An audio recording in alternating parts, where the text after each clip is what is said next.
Hi everybody, my name is Aparna Karthikeyan. I'm a writer and a journalist, and I've been associated with PARI for about 10 years now. And that's been my introduction to rural Tamil Nadu. So I started looking at rural Tamil Nadu and getting stories from there. I've been interested in the intersection of livelihood and culture, and through that, the lives of people, the lives of everyday people. Food has been something that I started looking at from 2017 when I went to the field of a rice farmer and also a single woman farmer, and basically the transitions that are happening in the field. And now I'm trying to explore it more with my current series and hopefully the series going forward. I'm here to learn from all of you. Thank you.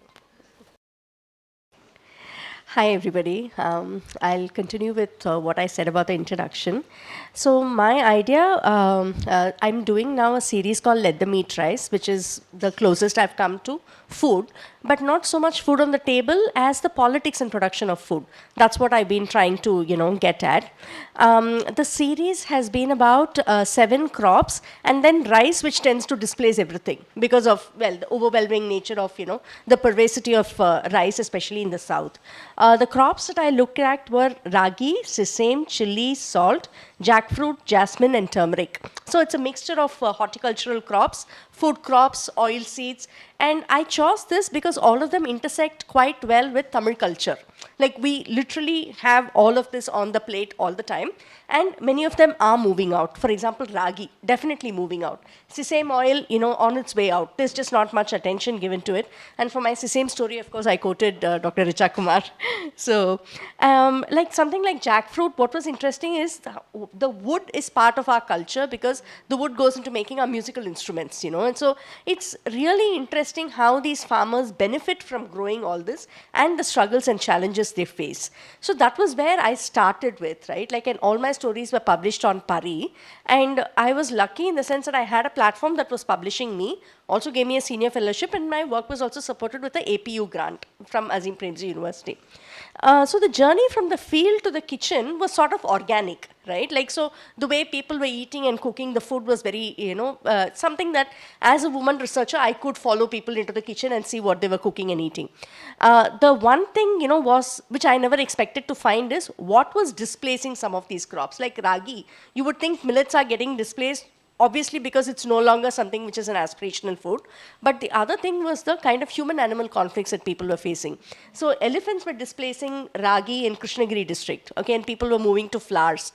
And in another area, monkeys were making people stop growing millets and vegetables and fruits, and they were growing rice because monkeys did not so much come for rice until it is ready to harvest, right? And in another area, a tiger reserve, Anamalai Tiger Reserve, which I'm going to do, when I'm compiling this for a book, has again displaced Adivasi group there from growing ragi, and they've all moved to PDS. Yes, of course, they're getting more food for lesser amount of money. I mean, because PDS rations are, you pay very little for it. I mean, the person. But what is the nutritional value? So I'm trying to look at the plate of the present day eater from what the plate was like 2 generations ago.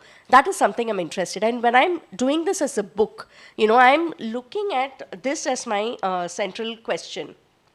Sorry, I'll just read this out.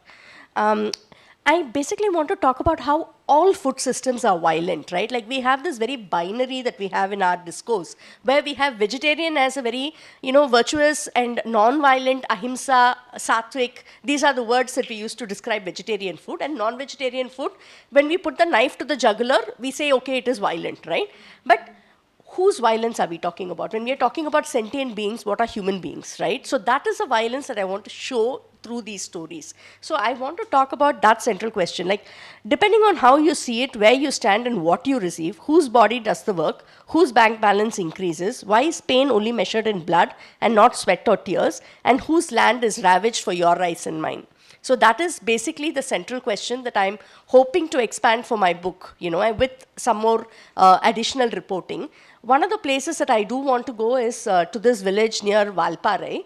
The rest of the reporting is done, but this Valpare village was, interesting. I met this lady called Rajalakshmi. She's a farmer without land because her land was taken over by the Anamalai Tiger Reserve.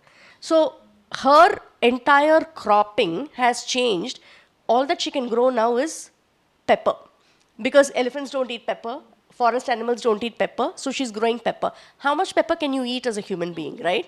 So all the crops that they could forage from the forest have come down. The honey from the forest, they get small amounts, but their access is gone, right? So the tigers are wonderful for us. I mean, obviously we need the conservation, we need the tiger reserve, but it comes as a cost to a very small group of people. So how does it affect that small group of people? How does it affect their plate? When we talk about food and nutrition, we are talking about access to us. And I also want to highlight how many calories go into producing food, right? So if I look at salt, I never think of salt in terms of calorie. I never think of 1 spoon of salt has so many calories. But how many calories go into producing 1 spoon of salt? Because I have done a story on salt, and it's the women, the Dalit women's labor that goes into producing it, right? So I want to highlight the labor of them and the stigmatization when it comes to intersection foods like drying fish, for example. How deeply stigmatized it is for the people who are doing that work, right? It used to be regular food. And the things, again, that are pushing them out of the margins are very interesting. One of them is like, the women said that the religious vows are becoming for longer periods, which was not the case 1 generation ago, right? So that religious vows which are coming in are stopping people from buying fish for a longer period of time. So these are interesting things over which the producers have no control, right? And it is part of a changing landscape. Again, it's not to, fault it or anything. And then doctors prescribing patients not to eat dried fish because it has a lot of salt. But salt curing is one of the oldest methods of preserving food, whether it is pickle or anything that you dry with sun and salt. So how these old methods of preservation are going out of the table, are going out of people's lives, and they're getting stigmatized. And especially the makers, how it's getting stigmatized. That, and of course, I know oil seeds also. Like if you look at, a place like Italy, you have oil from a particular area, and that's, really valorized, right? In India, with the number of indigenous oil that we have, what is the most common oil that we have in all of the processed foods, right? We don't have coconut oil and sesame oil and mustard oil. We have palm oil, right? So that's very interesting. Why are we not reclaiming our old oils? Huh? So these are, I think, questions that we need to ask quite loudly to see if we can, in some way, nudge the policy towards, giving importance, giving precedence to this. So I think that is something, when we had spoken about audience, what is the purpose of doing these stories? I think one is, of course, connecting back to the people. So if I'm looking at, say, Tiruvannamalai region, I would like people in Tirunelveli region to reach these stories, to see if there are some, something that the farmers can take away from something that's happening elsewhere. But of course, also policy. Bridging academia, where a lot of the work is getting done, and getting those papers out to the public domain. That's an important thing. And also because of a platform like PARI, you have something that's produced in 15 languages. So again, going to multiple areas across India. So to the farmers and everything. I'll stop with this, and I think we can discuss the challenges at a later time. Thank you so much for having me and inviting me for this.